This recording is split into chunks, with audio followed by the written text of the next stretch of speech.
हरे कृष्णा। सबको सुनाई पड़ रहा है? तो एक सूचना जो दी गई है कि कुछ प्रसाद थोड़ी सी मात्रा में आपको जो मिलेगा, तो ध्यान रखें वो गीता उत्सव का प्रसाद है। यहाँ से नहीं मिल रहा है, लेकिन जहाँ से मिलेगा गेट में, वो गीता उत्सव का प्रसाद है आपके लिए जो तैयार है। तो सबसे पहले तो प्रभुपाद का एक संदेश है। गोपीजन वल्लभ प्रभु को उन्होंने पत्र में लिखा था 9 सितंबर 1974 को। तो प्रभुपाद ये लिख रहे हैं कि मेरे जितने भी शिष्य हैं या शिष्यों के शिष्य हैं, चाहे बड़े हों चाहे छोटे हों, हमारे आंदोलन में कोई छोटा और बड़ा नहीं है। तो हर भक्त से आशा की जाती है कि वो शाम की और सवेरे की कक्षा में बैठे।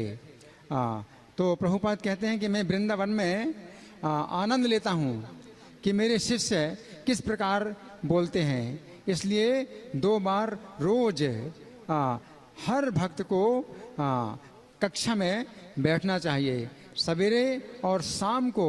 और कोई दूसरा बिजनेस नहीं होना चाहिए, और कोई दूसरा बिजनेस, कोई दूसरा व्यापार नहीं होना चाहिए।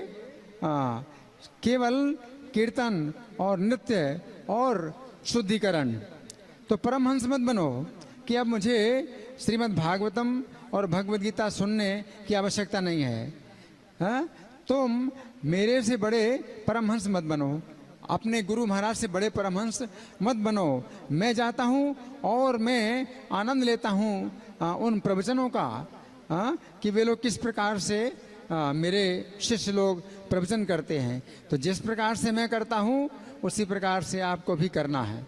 तो प्रभुपाद के जो है स्पष्ट शब्द हैं एक पत्र में। और भी एक पत्र जो प्रभुपाद ने अपने हाथ से लिखा था, तो उसका भी एक प्रिंट आउट बहुत सालों पहले जब गिरिडा क्लास में हमारा मंदिर था तो नोटिस बोर्ड में लगाया गया था। उसमें प्रभुपाद अपने हाथ से लिखते हैं कि जितने भी दीक्षित भक्त हैं उन सब के लिए आवश्यक है सवेरे की कक्षा और शाम की कक्षा में बैठना। तो प्रभुपाद का जो है विशेष इसमें आदेश है।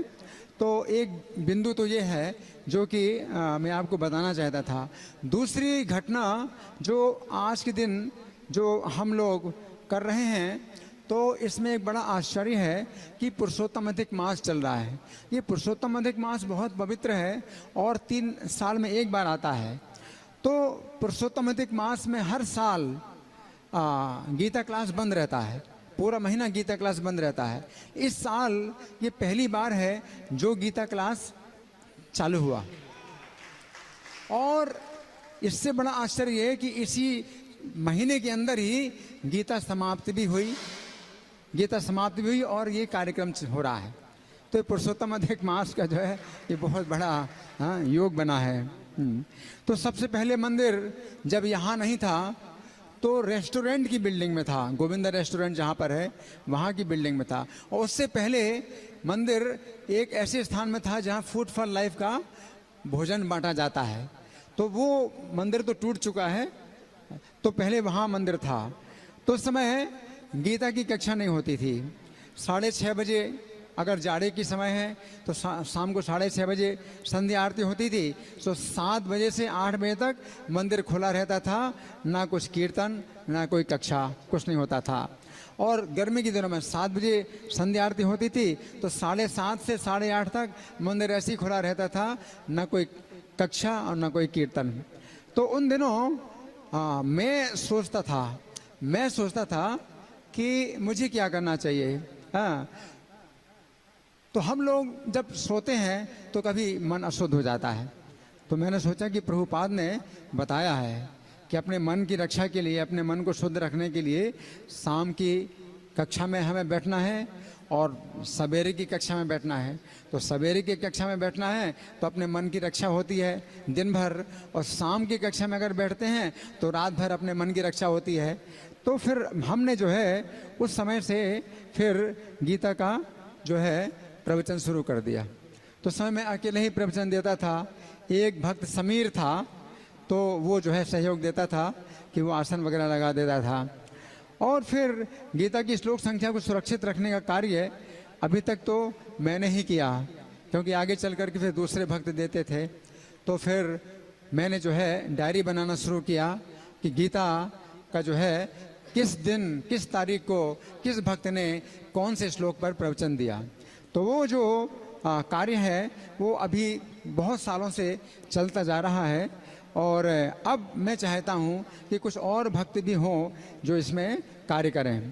तो कई बार मुझे बहुत परिश्रम भी होता है, अगर मैं मंदिर में नहीं हूँ, मुझे कहीं अन्यत्र जाना है, उस समय कक्षा हुई या नहीं हुई तो ये सही से ही पता लगाना बड़ा मुश्किल हो जाता था। इस कार्य में मुझे लक्ष्मी नरसिंह प्रभु की बहुत सहायता मिली है।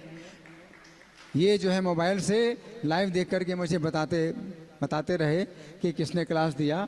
तो अब हम जो है ये चाहते हैं कि इस कार्य को कुछ और भक्त भी हाथ में लें, क्योंकि ये बहुत आवश्यक भी है।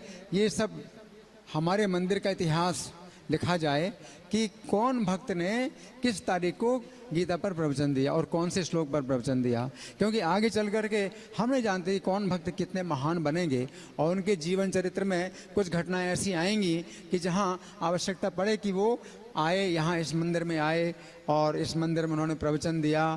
तो इस दृष्टि से मंदिर का इतिहास बनाना बहुत महत्वपूर्ण है।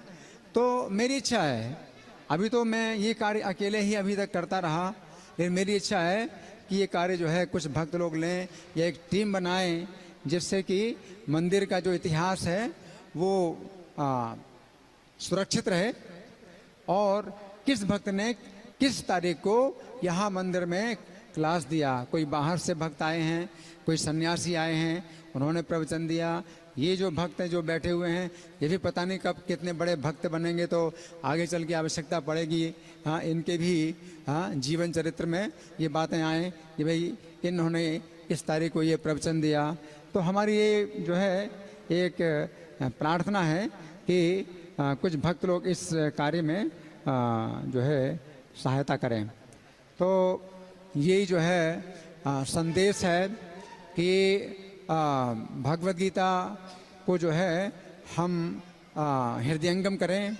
गीता महात्म्य एक श्लोक आता है, कृष्ण वृक्ष समुद्भूता गीता मृत हरित की मानुष है किम न खाद्येत कलो मल विरेचनी। आप देखेंगे ना तो बड़ा मतलब आनंद है, इस श्लोक में बहुत आनंद है। कृष्ण वृक्ष समुद्भूता, श्री कृष्ण एक वृक्ष हैं, तो वृक्ष से ही कोई फल निकलता है। तो हरितिकी जो भगवद गीता हरितिकी का फल है जो कि कृष्ण रूपी वृक्ष से उत्पन्न हुआ है। हरितिकी जो फल होता है ये बड़ा गुणकारी होता है। आप खाते हैं तो पेट का जितना मल है ना सो सब बाहर निकल जाता है, पेट का जितना मल है सब बाहर निकल जाता है। तो कलियों का भी मल हमारे शरीर में बहुत भरा हुआ है, बहुत भरा हुआ है ना। तो मानुष्य किम ना खा देते हैं, मनुष्य लोग जो है क्यों नहीं खाते इस भगवद गीता हरितिकी को। हरितिकी खाओगे तो सब मल जो है बाहर निकल जाएगा। और कलयुग का जो मल है, कलो मल विरेचनी, ये विरेचक है, कलयुग का मल जो है निकाल देगा, बाहर निकाल देगा। रोज आप खाइए। तो हरितिकी जो है इस दृष्टि से बहुत गुणकारी है। अगर शरीर के अंदर मल रहता है तो वो फिर कई प्रकार की बीमारियां पैदा करता है, कई प्रकार की असुविधाएं शरीर में, कई प्रकार की बाधाएं उत्पन्न करता है।